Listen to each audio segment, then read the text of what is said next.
본 방송에서 제공하는 투자 정보는 투자 판단에 대한 조언입니다.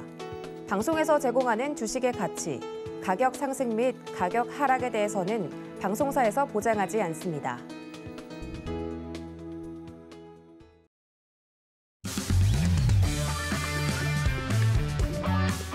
안녕하세요. 해외 시장 소식을 가장 빠르게 만나보는 시간, 해외 선물 신세계 리턴즈의 손자입니다. 금리 인상 빅 이벤트인 오늘 한국 시간으로 밤 10시 30분에 개장한 미국의 3대 지수는 상승 출발했는데요. 그 가운데 나스닥 힘이 가장 약한 상황입니다.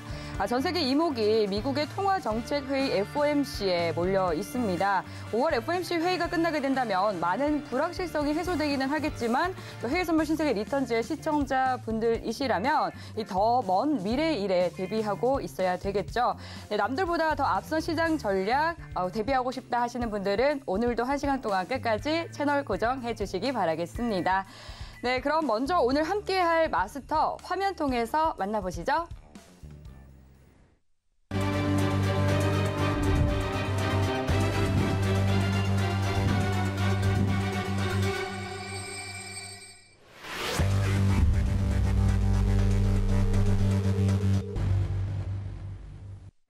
네, 오늘은 선견 선생 마스터님과 또 해왕 마스터님 두 분과 함께합니다. 네, 반갑습니다. 네, 안녕하세요. 네, 먼저 시청자분들께 인사드려보도록 하겠습니다. 먼저 선견 선생 마스터님부터 인사해 주시죠. 네, 안녕하세요. 시청자 여러분, 선견 선생입니다. 갈 길은 사실은 조금 정해져 있다라고 보는데 굉장히 중요한 날입니다. 올해 한 해 로드맵이 될 것 같고요. 이제 4시간 남았는데요. 자, 어떤 이슈 있는지 잠시 후에 빠르게 보도록 하겠습니다. 네, 사실상 오늘 정말 중요한 날이잖아요. 네. 오늘의 올해의 어떤 청사진을 그려볼 수 있는 그런 날이 될 것 같은데, 그렇다면 오늘 또 해왕 마스터님도 시청자분들께 인사 한 말씀 하면서 시작해 보도록 하겠습니다. 네, 여러분들 오랜만에 뵙겠습니다. 굉장히 중요한 날 나왔어요. 그리고 가장 중요한 날 내일 서울경제가 쉽니다. 너무 아쉬워요. 벌써 시작부터 이런 멘트 날리는데. 국내 증시가 빨간 날이기 때문에. 네, 그 인생을 살면은 갈림길이 있잖아요. 네. 이제 증시에는 오늘이다 이런 표현을 하고 싶어요. 갑자기 인생도 나왔습니다. 그냥 둘 중 하나잖아요. 위냐 아래냐. 네. 오늘 내용이 굉장히 중요할 것 같은데 여러분들 지금 제가 오늘 준비한 내용은 어디서도 좀 볼 수 없는 내용을 좀 담아왔어요. 좀 딥하게. 조금 다소 내용이 어렵더라도 다소 딥하게 좀 들어갔습니다. 왜냐? 시청자분들은 알 권리가 있으니까. 오늘 1시간 기대하셔도 됩니다. FOMC 프리뷰 제대로 갑니다. 잘 부탁드립니다. 네, 올 한 해 열리는 FOMC 회의 중에 가장 중요한 회의가 될 5월의 FOMC 회의가 열리는 당일입니다. 디데이인데요. 오늘 또 굉장히 두 분의 마스터님께서 준비 많이 해주셨다고 하니까 끝까지 함께 하시면서 또 돈 드는 정보 많이 가져가시기 바라겠습니다. 네, 그럼 오늘도 또 시장에 대한 방향성 명확하게 짚어보는 1시간 되도록 하겠습니다. 지금 현재 시각 오후 10시 55분 지나가고 있고요. 네, 또 함께하면서 궁금한 사항들은 노란톡과 또 유튜브 서울경제TV 실시간 라이브 방송 들어오셔서 채팅창 통해서 물어봐 주시면 제가 여러분들의 입이 되어서 질문 더 도와드리도록 하겠습니다. 먼저 노란톡 채팅방 참여 방법 안내해 드리겠습니다. 참여 방법은 문자번호 샵 0082번으로 해왕 또는 선견 선생이라고 또 마스터님의 성함을 적어서 문자 보내주시면 노란톡 입장 가능한 방법 바로 안내 도와드리도록 하겠습니다. 노란톡 들어오실 때 입장하실 때 코드는 0707 입력하시면 되겠고요. 네, 질문 내용들은 방송 중에 실시간으로 다뤄드리니까요. 편하게 질문 보내주시기 바라겠습니다. 네, 그럼 먼저 오늘의 이슈부터 체크해 보도록 하겠습니다. 나스닥은 5월 FOMC 회의 결과 발표를 앞두고 관망 분위기가 지속되고 있습니다. 골드는 미 국채금리 상승과 글로벌 달러 강세의 하방 압력이 커지고 있습니다. 오일은 EU가 인도의 러시아 제재 동참 압박을 가했습니다. 유로FX는 ECB 집행위원이 7월 금리 인상 가능성이 있다고 발언했습니다. 네, 이어서 현재 주요 상품 시세 살펴보겠습니다. 조금 전 출발한 뉴욕 증시 3대 지수 혼조세 보이고 있는데요. 더 자세히 상품별로 체크해 보시죠. 먼저 나스닥입니다. 0.36% 하락한 13,041포인트 선 지나고 있습니다. 이어서 골드입니다. 0.37% 떨어진 온스당 1,863달러 선 지나고 있습니다. 다음 오일입니다. 3.76% 상승한 배럴당 106달러 선 지나고 있습니다. 마지막으로 유로입니다. 0.09% 오른 1.055달러 선 지나고 있습니다. 네, 그럼 이어서 각 상품별로 당일 투자 전략과 시황까지 점검해 보도록 하겠습니다. 네, 먼저 시장에 대해서 짚어보도록 하겠습니다. 지금 조금 전 확인한 바와 같이 나스닥 같은 경우는 하락 전환한 상황입니다. 그리고 미 10년물 국채금리가 3%를 돌파했다가 지금 소폭 하락을 했다가 다시금 또 강보합 흐름 이어지고 있는 상황인데요. 네, 오늘은 어떤 스탠스로 시장을 대응해 보는 게 좋을지 팻말 통해서 확인해 보도록 하겠습니다. 네, 준비해 주시고요. 들어볼게요. 하나, 둘, 셋. 두 분 다르게 들어줬습니다. 해영 마스터님은 관망, 선견 선생 마스터님은 매도 전략 주셨는데 먼저 해영 마스터님부터 관망 들어주신 이유에 대해서 말씀 부탁드릴게요. 네, 일단은 한국 시간으로 이제 새벽 3시 반이죠. 네. 3시 반에 이제 시작을 하고 FOMC 일정이 이제 4시에 이제 기자회견을 열잖아요. 네. 네. 근데 오늘은 원래 보통 이제 4시에 갈리거든요. 왜냐면 3시에 나올 내용이 항상 뻔하기 때문에 앞으로 스탠스가 어떻게 중요하냐라는 관점이 있었기 때문에 4시에 원래 포인트가 모이는데 오늘은 중요한 게 성명서가 더 중요해요. 성명서. 그러니까 발표 내용이 중요하다는 거죠. 근데 3시 반까지 우리가 해선물 트레이딩 할 때 이제 새벽 3시 반, 4시 반에는 사실 많이 안 해요. 졸리잖아요. 힘들고. 그렇죠. 네, 그렇기 때문에 그때까지는 장에 대한 유동성이 없을 가능성이 높아요. 지금 보시는 차트는 이제 일봉 차트입니다. 네, 5분봉을 좀 그려보면은 잠시만요. 네. 전전일 사실 이제 수급이 좀 개선됐다는 의미보다 좀 FOMC를 기다리는 장세가 나오고 있다라고 저는 판단을 합니다. 이번 주 월요일, 화요일에요. 지난주 어떻게 보면 하락세가 이제 멈추고 회의에 대한 결과론으로 상방과 하방에 대한 의미를 가질 시간이에요. 이제부터는. 근데 제가 보고 있는 관점은 어쨌든 간에 매수인데 여기서 중요한 게 트레이딩을 할 때 뭘 보고 판단을 해야 되냐. 자, 내일 만약에 오늘 새벽 시간대 미증시가 회의 결과가 굉장히 예상한 것만큼 나왔다. 이게 중요해요. 예상한 것만큼 나왔다. 예상만큼 나왔다. 그럼 올라요. 정확히 2차입니다. 왜 떨어지고 왜 오릅니까? 이 얘기를 두 가지로 나누면은 예상한 것보다 더 세다 이러면 떨어져요. 근데 예상한 것만큼 나왔다 이러면 오릅니다. 정확히 이해하시겠죠? 두 가지를. 자, 우리가 실제로 우리가 뭐 메타버스든 뭐 2차 전지 사업이든 사실 막 지금 단계에서 엄청 활성화되어 있는 사업 아니잖아요. 우리 주식할 때 다 아실 거예요. 거시 상품도 똑같아요. 지금 실제로 어떻게 보면은 들어가기 전에 시장이 선반영되는 거거든요. 나올 결과론들이 뻔하기 때문에. 그러면은 제가 이번 4월 한 달 동안 하락장을 계속 외쳤던 이유는 회의록 이전에 브레이너드 이사가 이제 FOMC 회의에 대한 다음 일정을 재료를 미리 다 던졌단 말이죠. 그러면 지금은 시장 반영 구간이에요. 이 구간이. 그럼 회의가 나오면은 오히려 반대급부적인 내용이 나올 가능성이 높다. 근데 중요한 건 예상한 만큼 나와야 된다는 겁니다. 이게 중요한 거예요.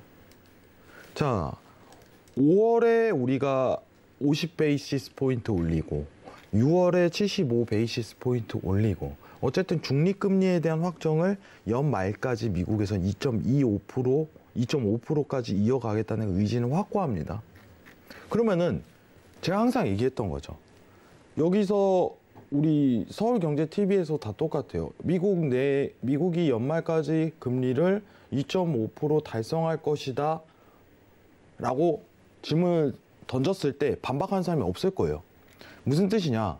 모두가 알고 있는 내용이라는 겁니다. 그럼 이거는 재료 소멸이에요. 근데 이번 달은 왜 떨어졌냐? 이미 이게 1월 달부터 공표가 됐는데 더 빠른 긴축으로 올라가면서 갑자기 QT가 나와버렸기 때문에 4월은 힘든 장이 이어졌습니다 라고서 평가를 한 겁니다. 자, 그러면은 우리 내일 이제 하이라이트로 시장이 오르기 위해서 어떤 내용이 나와야 되는지 그 내용을 좀 상세하게 파헤쳐 보도록 할게요. 자, 화면 좀 잠깐 내리겠습니다. 네. 이제 예상치대로 나오게 된다면 상승할 것이다. 네. 말씀해 주신 거고. 그럼 화면을 보면서 좀 얘기를 해보도록 할게요. 네. 자, 일단은 두 가지가 있습니다. 1번은 뭐예요? 뭐 당연하게 금리겠죠. 당연하게 금리입니다. 자, 뭐 이거는 사실 오늘 얘기를 안 해도 될 정도입니다. 50베이시스 포인트 예상이 이미 4월 초에 80% 육박했고 최근에 97.1%까지 나왔다는 증거는 뭐 거진 확정이란 뜻이에요. 제가 이 금리 인상 확률을 10년 이상 봐와가면서 100%는 없었어요. 100%는 없었습니다. 근데 97.1%는 거의 이제 이거 하겠다 확정이에요. 그리고 연말에는 2.5%를 예상을 하는데 지금 중요한 거는 이 연말에 대한 재료까지 다 나왔다는 거죠. 금리 인상 관련해서. 저는 그렇게 생각해요. 향후 앞으로 금리 인상에 대한 시장 시그널은 미 증시에 영향을 끼치지 않습니다. 이게 일단 화두예요. 금리 인상에 대한 시그널은 올 한 해 연말이 마무리될 때까지 증시에 영향력이 없을 거예요. 재료가 다 나왔기 때문에.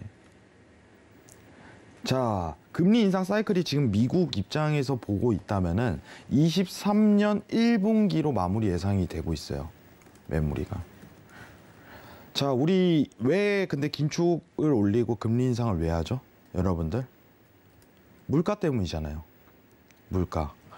근데 시장에서 점점 퍼지는 이론이 뭐냐면은 물가 정점론이 굉장히 지금 시장을 지배하고 있습니다. 여러분들, 물가가 여기서 고점으로 이제 스탠스가 딱 박히게 된다면은 더 이상 미국 입장에서는 추가적인 더 빠른 행보를 달릴 필요는 없습니다. 정확해요. 자, 물가가 오르는 데는 두 가지가 있겠죠. 1번 뭐예요? 에너지죠. 이제 원자재 관련해서 상승률이 계속 올라가니까. 그죠? 지금 미국 입장에서 제가 다음 주에 유가 얘기를 할 때 다음 행보가 불보듯 뻔히 보여요. 유가에 대한 하방 압력을 낮추려고 시도를 들어갑니다. 자, 그리고 금리 관련해서는 간단하게 할게요. 모두가 알고 있는 거니까. 지금은 6월, 7월에 대한 금리 인상 확률까지 다 나온 상황입니다. 그럼 어디서 이제 패가 갈리냐? 내일 FOMC는 대차대조표입니다. 여기서 갈립니다, 여러분들. 여기서 집중해야 돼요, 여러분들. 뭐 제가 사실 다른 내용도 보고 어떻게 보면 참고하고 저도 이제 다른 동네를 이렇게 봐요. 어떤 내용이 나오는지. 근데 뭐 이럴 수 있다, 저럴 수 있다. 두리뭉실해요. 시장이 위축돼 있다. 위축하고 관계 없습니다. 전 정확히 얘기해요. 시장 위축은요, 빅사이클, 빅쇼트에 대한 어떤 후반부를 위한 어떤 이거지 지금 상황에서 중요한 문제가 아니에요. 경기 위축은. 지금 시장에 갈리는 내용은 돈이 다시 증시로 흘러 들어가냐 안 흘러 들어가냐 여기서 패가 갈리는 거예요. 자, 그러면은 금리 관련해서는 더 이상 이제 나올 내용이 없습니다. 왜냐? 75 베이시스 포인트를 올린다는 행위 자체가 더 진짜 막바지로 끝을 달리는 거예요. 긴축에 대한 빅스텝에 대한 클라이막스라는 신호가 굉장히 많아요. 현재로서는. 자, 그러면은 시장에 영향이 가는 요소는 더 이상은 이제 금리가 아닌 이 대차 대조표에 갈리는데, 이 대차 대조표는 우리 연준이 지난 리먼 브라더스 8년이죠. 8년부터 쌓아놓은 어떤 부예요. 그러면은 정부는 빚이고 국채랑 MBS로 이루어져 있다. 이 두 가지만 일단 얘기할게요. 국채, MBS로 대차 대조표가 이루어져 있는데 중요한 거는 일단은 시작은 350달러로 달리고 지금 예상이에요. 350달러로 달리고 총 토탈 금액. 그리고 3개월 뒤엔 최대 금액인 우리가 저번에 얘기했던 국채 600억, MBS 채권 350억. 이 두 가지로 달린다 이거예요. 이것도 이제 자산 축소도 한 번에 확 하는 게 아니라 천천히죠. 천천히.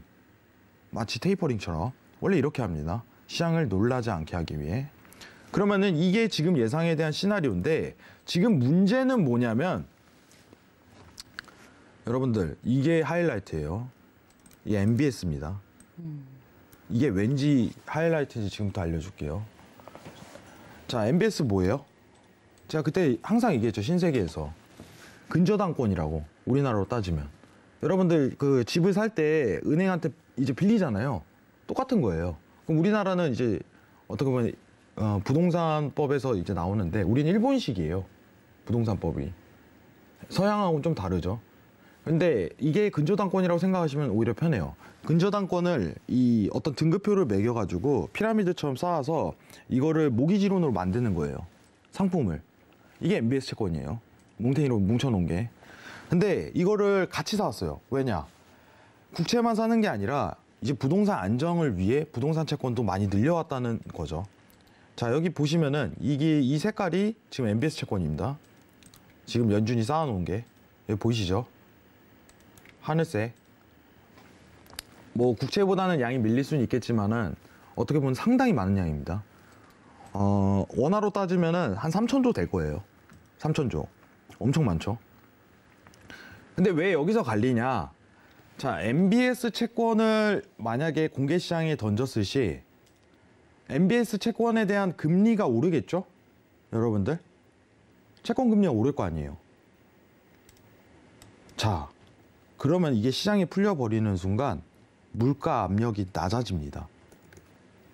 왜냐? 인플레이션의 30%는요, 주거 비용에 해당돼요. 지금 현재 시장 상황이.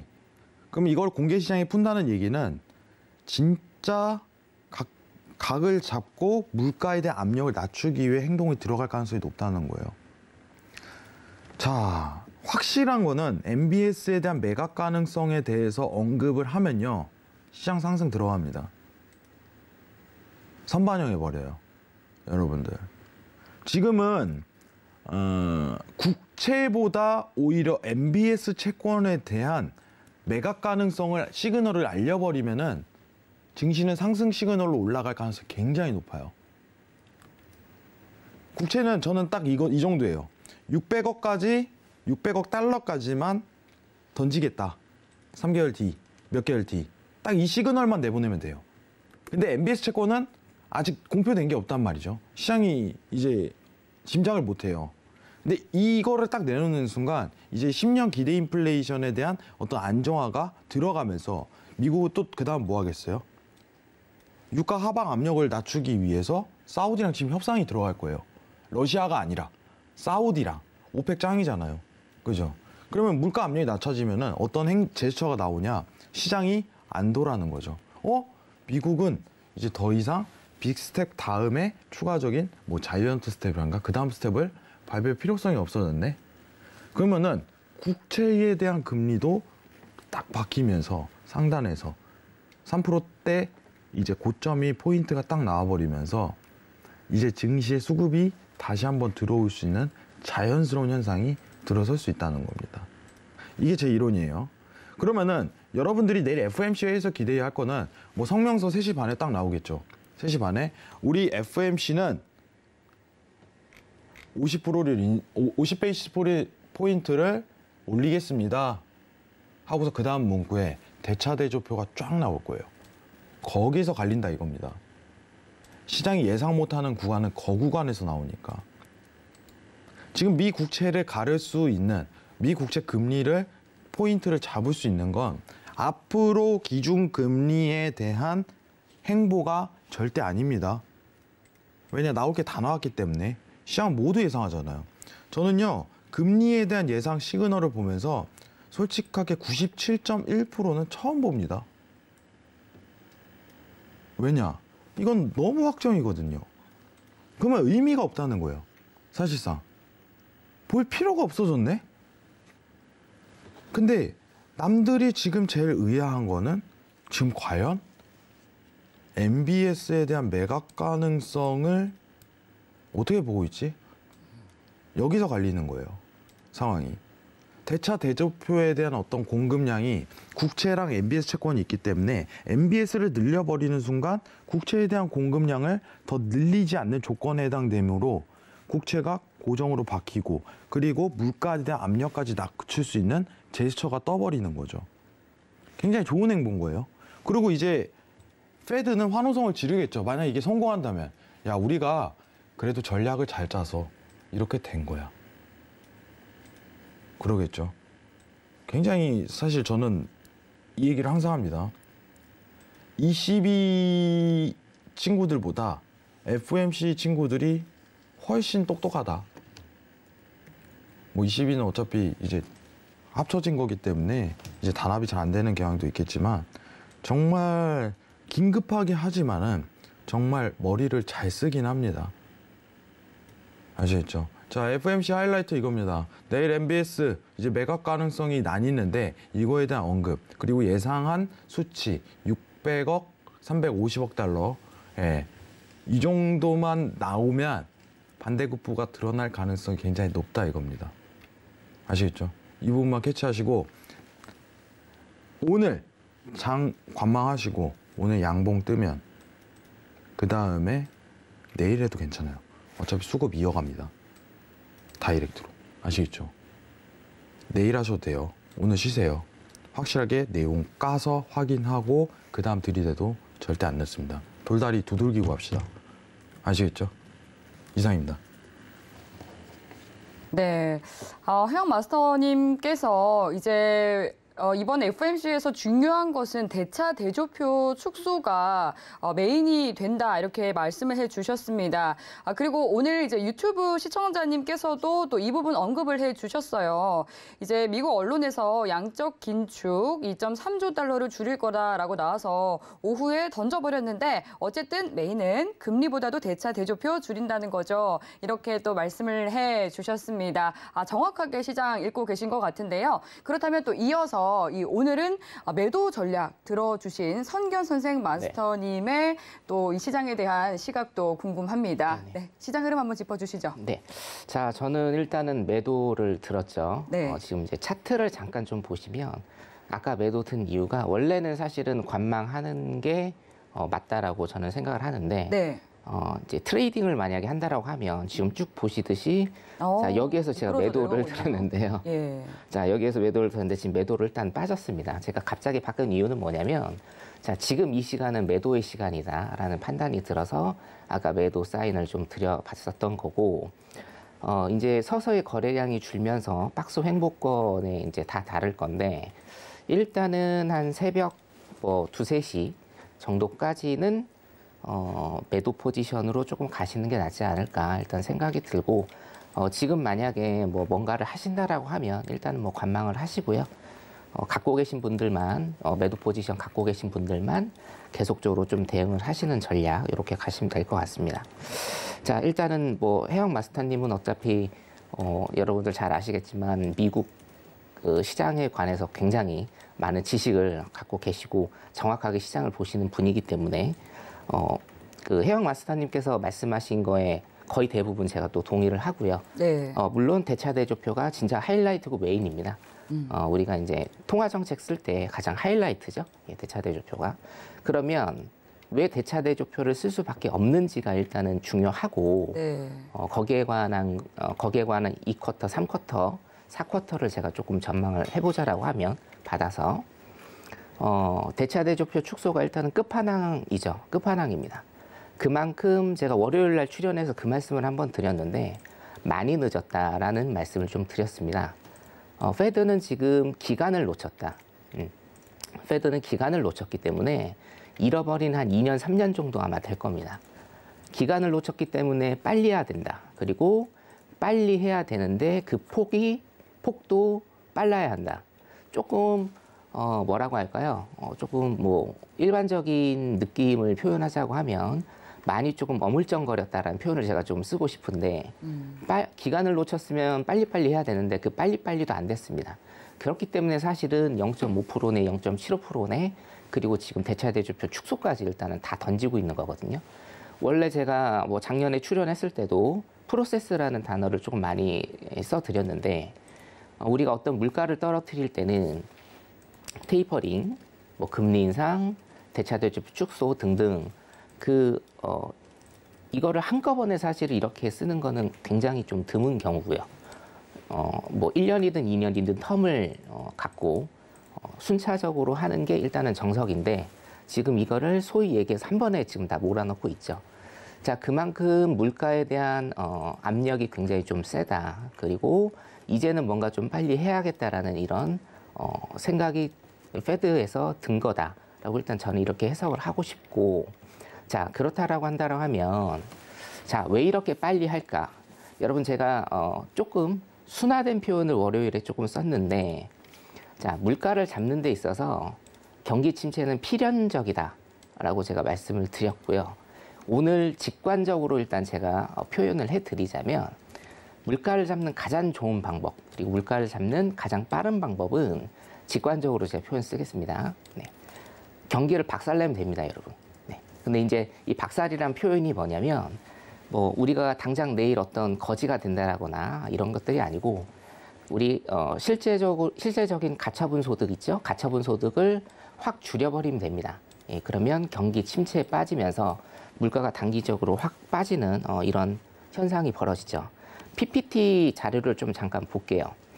제가 2월 달에 미국 중간선거 말씀을 드리면서 올 한 해는 굉장히 조금 많이 안 좋아질 가능성이 있다. 1년차, 3년차, 4년차에는 좀 많이 오르는 경우가 있는데 중간선거가 있는 해에는 경기가 많이 안 좋아지는 경우가 있다. 단 4쿼터가 굉장히 중요합니다. 4쿼터 같은 경우에는 대선 후보들이죠. 대선 후보들이라고 일컫는 사람들, 특히나 지금 현직에 있는 대통령이 많은 것들을 던집니다. 경제 친화적인 공약들을 굉장히 좀 많이 던지기 때문에 4쿼터에는 굉장히 조금 많이 오를 수 있다라고 해서 미국 중간선거에 지금 S&P 500에 대한 2022년 사이클을 제가 일단은 추정치를 보여드린 적이 있는데 이게 희한하게 또 잘 맞아요. 이 추정치라는 게 굉장히 오랜 시간 누적된 데이터를 가지고 만든 거기 때문에 또 잘 맞는 면이 있고요. 자, 4월입니다. 4월 달부터 쭉 보시면 여기 보시면 4월 달을 정점으로 계속적으로 하락을 하다가 지금 한 9월 중순 9월 말 정도 될 것 같습니다. 여기에서 또 회복을 하는 이런 모습을 일단 보일 가능성이 많다라는 추정치를 제가 보여드렸죠. 자, 일단은 이 뒷부분 먼저 일단 본다라고 하면 뒷부분 같은 경우에는 제가 말씀드린 대로 많은 공약들이 일단은 나올 거고요. 경제 친화적인 많은 공약들이 나올 거기 때문에 일단은 상승의 흐름을 조금 이어갈 것 같고, 자, 문제는 여기인데 문제는 이 부분입니다. 이 부분인데, 자, 우리가 근본적으로 그리고 큰 프레임으로 일단 시장을 본다라고 하면 지금 이런 것들을 하는 이유는 저는 그렇게 생각해요. 지금 중앙은행이기 때문에 어떤 멘트 하나도 굉장히 조심조심스럽게 하는 경향이 있죠. 당연히 그래야 할 것이고 경기 침체로 간다라고 일단은 봅니다. 월요일에 제가 말씀드린 리세션이죠. 경기 침체에 빠지지 않으면 사실상 물가를 잡을 수 있는 방법은 없다라고 생각을 합니다. 그렇기 때문에 빨리 자이언트 스텝, 빅 스텝 얘기 나오고 대차대조표 축소 얘기가 나오는 것이다. 자, 그래서 사실은 그 시기의 문제기는 하나 2쿼터와 3쿼터는 굉장히 조금 어려운 시장의 모습을 계속적으로 보이지 않을까. 일단 이렇게 제가 생각이 들고, 그래서 결론적으로는 제가 항상 한길 외골수만 가고 있죠. 2쿼터, 3쿼터까지는 굉장히 조금 시장이 계속적으로 안 좋을 것이다. 이렇게 생각이 들고요. 자, 일단은 굉장히 많이 출연을 하고 있습니다. 바이든도 많이 출연을 하고 있고 제일 많이 출연하는 게 지금 시진핑인데 자, 중국이나 지금 미국이나 11월 달에 굉장히 중요한 선거들을 앞두고 있어요. 지금 바이든이 지지율이 40%가 안 나오죠. 굉장한 문제라고 제가 말씀을 드렸고 트럼프 같은 경우에는 다음 대선에 또 나올 가능성이 굉장히 높습니다. 왜냐? 물론 이제 선거인단 수로 일단은 하지만 우리가 퍼센테이지로 표현을 하자라고 하면 트럼프가 공화당의 후보로 나왔을 때는 40% 이상의 지지율을 일단은 갖고 나온 사람입니다. 무조건 나오면요. 그렇죠? 물론 선거인단 수입니다. 미국은. 하지만 이거를 퍼센테이지로 환산하면 40% 이상은 나온다라는 거죠. 자, 맨 땅에서 지지율을 올려야 되는 후보와 40%의 지지율을 일단은 갖고 대선에 뛰어드는 후보, 당연히 40%의 지지율을 갖고 뛰어드는 후보가 대선 후보로 될 가능성이 많죠. 자, 그러면 역으로 본다라고 하면 바이든은 굉장히 지금 급합니다. 바이든은 굉장히 급한 상황이에요. 자, 그렇기 때문에 여기서부터 사실은 친경제적인 공약이 나올 가능성이 굉장히 농후하다라고 일단 저는 보아요. 일단은 이 지점이 아니고 이 지점이 아니고 지금부터 친경제적인 공약이 나올 가능성이 굉장히 크다. 지지율을 올려야 되기 때문에. 하지만 시장이라는 건 누구 하나 얘기로 해서 누구 하나 멘트를 날린다고 해서 그게 뜨는 것은 아닙니다. 시장이 그렇게 만만하지는 않아요. 그렇기 때문에 어떠한 친환경적인, 친경제적인 공약이 나온다 하더라도 일단은 대세 하락장은 멈출 수 없다. 왜냐? 근본적으로 대세 하락 그리고 침체가 어느 정도 일정 기간 동안은 계속돼야 물가도 떨어지고 물가가 떨어짐으로 인해서 경기가 선순환으로 작용하는 그런 시기로 도래를 하기 때문에 사실은 이런 시기는 필연적이고요. 꼭 필요합니다, 여러분. 우리가 몸이 아프면 당연히 약을 먹죠. 그리고 어떤 독감이나 이런 것을 예방하기 위해서 먼저 주사를 맞는 것과 똑같다라고 보시면 그렇게 일단은 쉽게 이해를 하시면 될 것 같습니다. 자, 미국 시장은 일단 여기까지 하고 이따가 국내 시장 일단은 받을 시간 있으면 바로 보도록 하겠습니다. 여기까지입니다. 네, 오늘 이제 시장에 대한 이야기 여기까지 들어봤습니다. 혹시 혜원 마스터님 FOMC 회의라든지 시장에 관련해서 덧붙이실 말씀 있을까요? 일단은 네. 이걸 한번 보면서 가보도록 하죠. 네. 사실 우리가 올해 1월부터 시장이 굉장히 안 좋았잖아요. 네, 계속해서 약세 보였죠. 현실적으로 정확히 얘기하면 1월부터예요. 뭐 코스피는 사실 작년 이제 7월부터 그쵸. 좋지가 않았고, 네. 미증시 거의 20% 가까이 빠진 상황인데요. 그죠. 근데 지금 봐야 될 게 뭐냐면은 네. 여러분들 앞으로 이 차트를 계속 봐야 돼요. 여러분들 이제 증시의 상황. 여러분들 왜 신세계 네. 엄청 많이 시청하시더라고요. 네. 뭐 저희 시청률 잘 나옵니다. 앵커님이 잘해주신 덕도 있겠지만. 아유, 감사합니다. 뭐 솔직히 저희가 굉장히 솔직한 얘기를 많이 꺼내서 온 것 같아요. 예. 정확하게 봐주시니까. 다른 데서는 사실 이제 뭐 금리 얘기만 하겠죠. 지금은 사실 네. 금리 이야기만 하겠죠. 뭐 내일 뭐 50베이스 포인트가 가능성이 높습니다. 네. 근데 저는 다르게 얘기하잖아요. 신세계에서는 50베이스 포인트 확정이고 다른 걸 봐야 된다. 네. 이렇게 얘기를 하는데 지금 시장에서 나오는 얘기가 이 미국채 금리에 대한 얘기가 제일 많이 나와요. 지금 빨간 선 보이시죠, 시청자분들? 22년도 1월이에요. 22년도 1월부터 갑작스럽게 급등이 올라와서 증시 이것 때문에 떨어진 거예요. 이것 때문에. 여러분들. 갑자기 급락하잖아요. 미증시.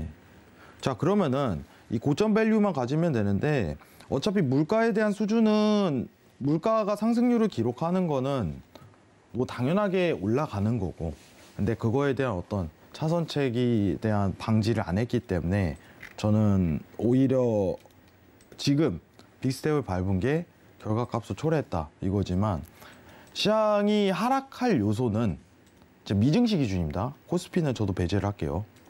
코스피는 왜냐면 한국은행에서 다른 얘기를 좀 할 수 있기 때문에 네. 이거는 좀 배제하고 가야 돼요. 미증시 기준만 가지고 갈게요.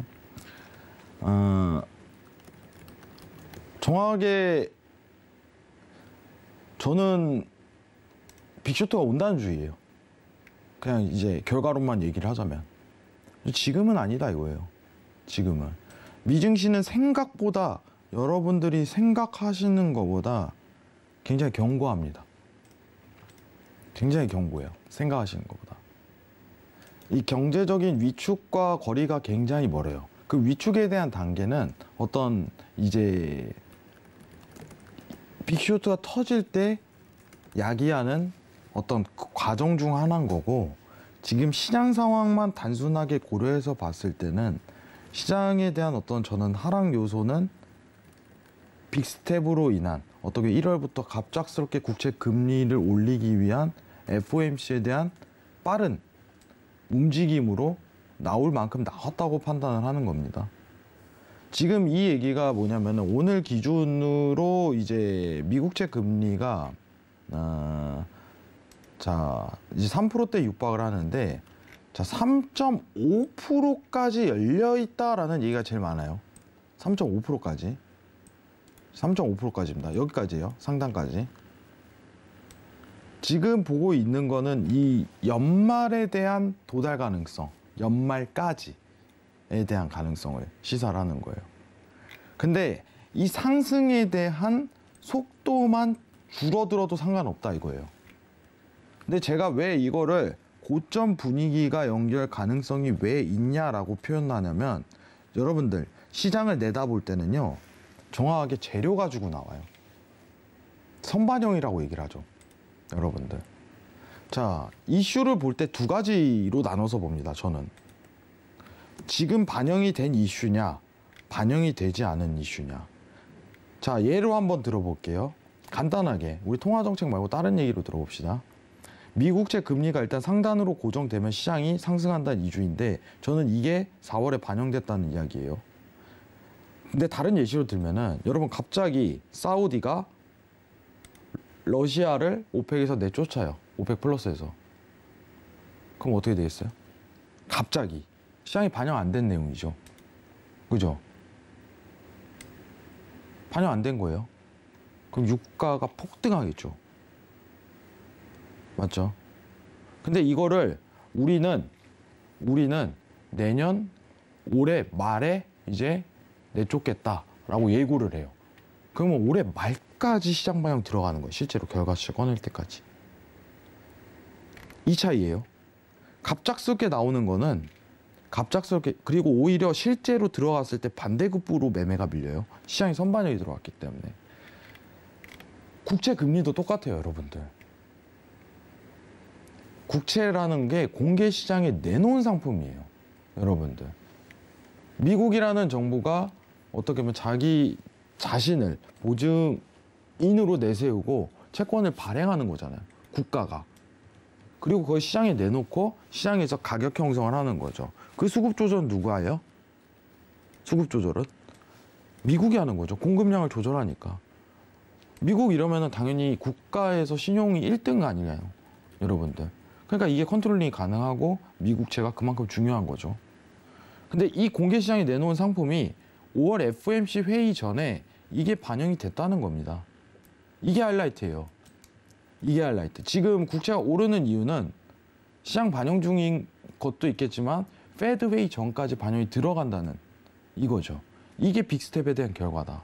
근데 빅스텝에 대한 앞으로 행보가 이제 거의 지금 다 나왔는데, 네, 이제 더 오를 겨를이 있냐라는 게 제 이론이에요. 오히려 반대급부로 국채가 스탑이 돼버린다면, 갑자기 해서 멈춰버린다면 시장이 오를 여지가 충분히 다분히 있다. 이게 주 맹점입니다. 여러분 계속 체크해야 돼요. 미국채 금리. 회의 이후에도. 네. 이상입니다. 그리고 이제 10년물 국채금리 같은 경우는 3% 부근에서 계속해서 등락을 오가고 있습니다. 또 우리 현지 시간으로 새벽 3시에 또 페드 연준의 또 금리 인상에 대한 발표가 있을 예정이기 때문에 이 부분을 테스트하고 있는 과정인 것 같고요. 그런데 또 이 10년물 실질 금리 같은 경우는 2년 만에 또 플러스권으로 전환이 됐다라는 소식이 들려왔습니다. 이 부분에 대해서 혜영 마스터님은 어떤 의견 있으세요? 네, 왜냐하면 실질 금리를 봐야 된다 말씀해 주셨었잖아요. 네, 실질금리가 이제 이거를 합쳐버리면 문제가 되는데 이 두 가지 합친 게 이제 물가하고 국채 명목금리인데 예.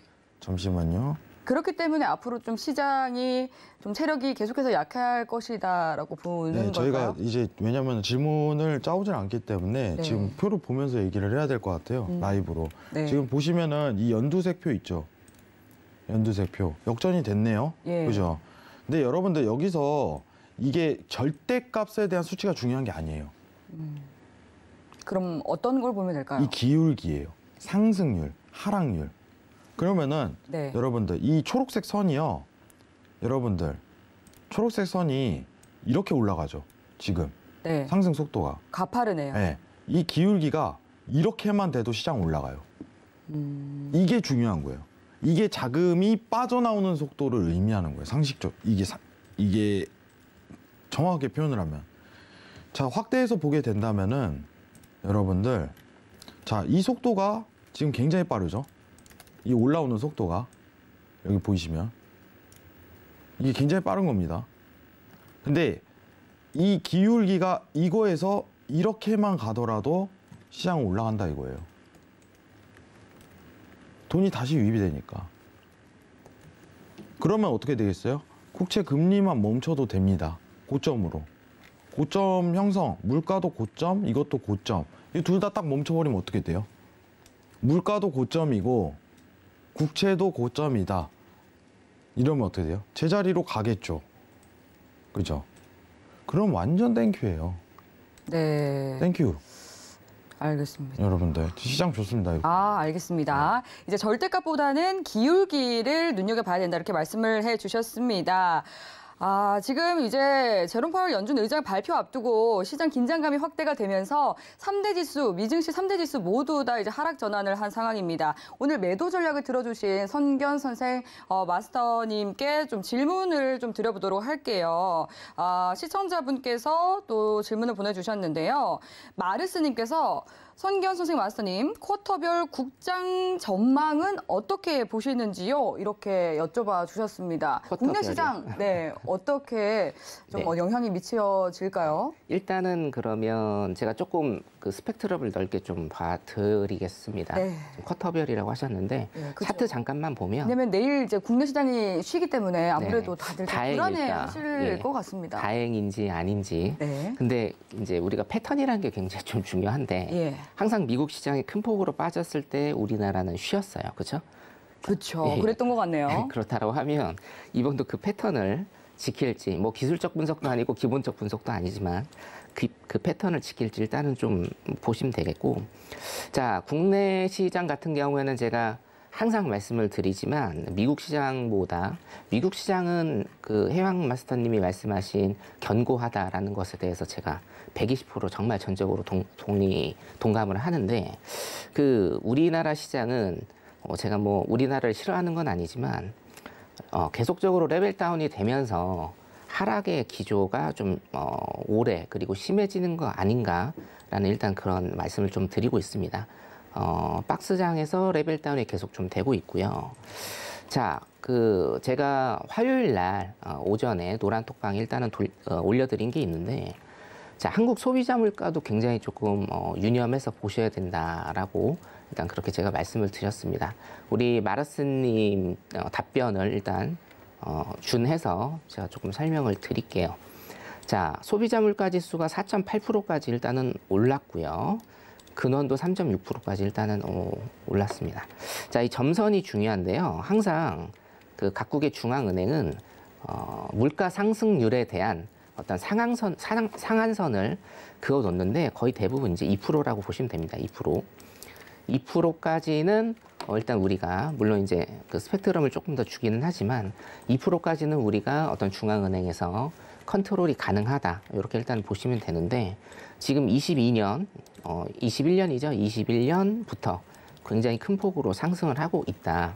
여러분들이 많이 아시는 모든 것들, 뭐 유가 상승이라든가 공급망이라든가 제가 항상 강조드리는 비용 견인 인플레이션 그리고 수요 견인 인플레이션이 복합적으로 나타나면서 인플레이션이 굉장히 급속도로 가고 있다.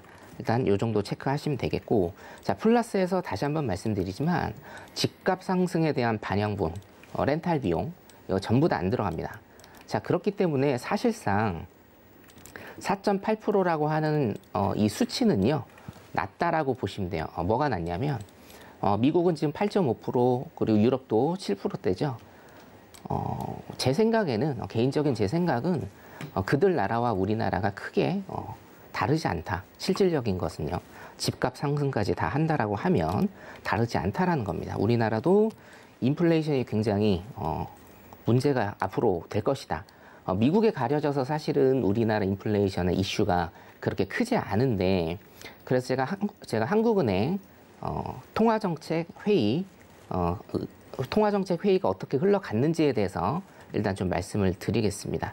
일단 기준금리 변동 추이를 좀 보시면 2008년부터 우리가 한국은행 기준금리를 쓰고 있고요.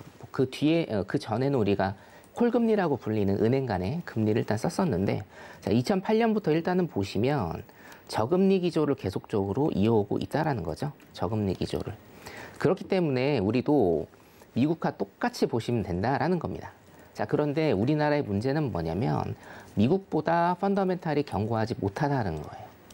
네, 왜냐하면 삼성전자의 비중이 너무 높다. 그게 일단은 가장 큰 문제라고 저는 개인적으로 생각을 하고, 자, 기준금리가 계속적으로 다운이 되고 거의 제로 금리에 가까운 이런 금리 때문에 굉장히 큰 문제가 됐었다. 수요가 올라간 측면도 있었고 가계부채가 급증한 측면도 이 기준금리가 굉장히 낮아지면서 굉장히 많은 문제점을 보여주고 있었다라고 일단 그렇게 체크를 하시면 될 것 같고, 자, 통화정책 방향 결정 회의를 제가 좀 갖고 왔는데요. 이게 뭐냐면 우리 페드에서 FOMC 하는 거, 그리고 뭐 예를 들면 중국에서도 제가 경제공작 회의 몇 번 말씀드린 적이 있죠. 그래서 금리 결정이나 아니면 경제를 지금 어떻게 보고 있는지 통화정책 방향을 결정하는 이런 회의를 하게 됩니다. 요 4월자를 일단은 제가 갖고 올 거고요. 5월 달에 하면 5월자도 제가 일단은 갖고 오도록 하겠습니다.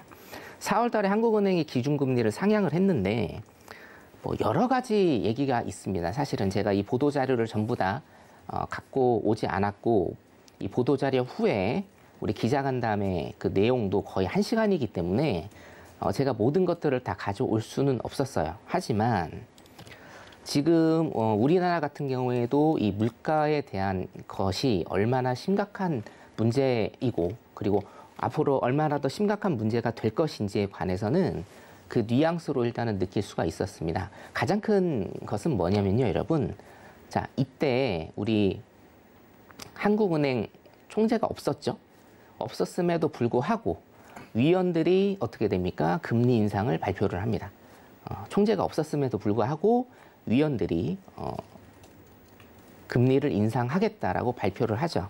자, 그래서 여기 보시면 보도자료에 보시면 제일 끝이에요, 사실은.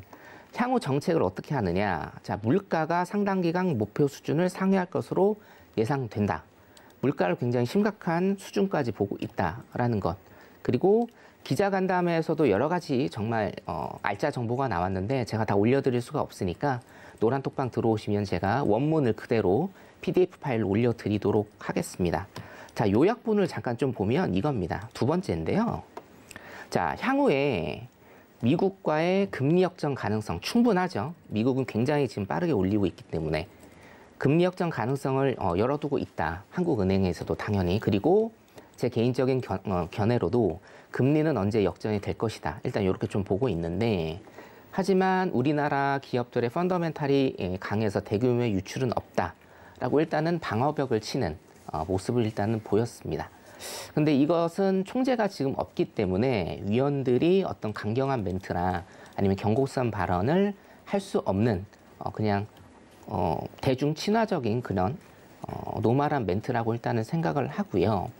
자, 일단은 금리 역전 가능성이 있다. 그리고 금리 역전이 되면 어차피 우리나라 원화 가치에 대한 평가 절하가 있기 때문에 수입 물가도 굉장히 많이 뛸 것이고, 자, 수입 물가가 뛴다라고 하면 어떻게 되죠? 물가는 더 큰 폭으로 올라갈 수 있다라는 겁니다. 그래서 사실 저는 미국의 물가 해왕 마스터님하고 똑같이 정점이다 일단은 보고 있고 향후에 내려갈 것이라고 보고 있는데 한국 시장 같은 경우에는 물가가 지속적으로 일단은 미국이 떨어져도 우리나라 물가는 지속적으로 앞으로도 오를 가능성이 많다라고 일단 그렇게 분석을 하고 있어서 자, 2쿼터, 3쿼터는 일단 미국의 하락장이 이어질 거라고 제가 말씀을 드렸는데 4쿼터에 지수 반등을 할 수 있습니다. 미국은 충분히. 하지만 우리나라도 일단은 거기에 영향은 거의 적을 것이다. 일단 이렇게 해서 조금 비관적으로 본다라고 일단 그렇게 제가 분석을 해드릴 수 있겠습니다. 여기까지입니다. 네, 모든 글로벌 증시가 또 미 연준의 제롬 파월 의장의 입을 주목하고 있는 상황 속에서 숨가쁘게 또 중요한 내용들을 다뤄봤습니다. 또 궁금한 사항들 아직까지 남아있다 하시는 분들은 노란톡 들어오시면 되겠습니다. 샵 0082번으로 해왕 또는 선견선생이라고 적어서 문자 보내주시면 노란톡 참여 가능한 방법 바로 안내해 드리도록 하겠습니다. 그리고 내일 국내 증시는 휴장을 하지만 사실 이 미증시라든지 또 해외 선물 시장은 쉬지 않죠. 우리도 또 투자 공부를 쉬지 않아야겠습니다. 따라서 저희가 내일 특집 방송을 마련을 했습니다. 무려 밤 10시부터 12시까지 2시간을 마련했으니까요. 저희와 함께 하시면서 또 든든한 투자 공부 이어가시기 바라겠습니다. 참고로 본 방송에서 제공한 정보는 투자 판단에 대한 조언일 뿐 해당 상품의 가치나 수익률을 보장하지 않습니다. 서울경제TV는 자본시장 통화법을 준수합니다. 1:1 투자 상담과 유사수 진행위 등 모든 불법 사항을 엄중히 금지합니다. 네, 오늘 저희가 준비한 내용은 여기까지입니다. 시청해주신 여러분 고맙습니다.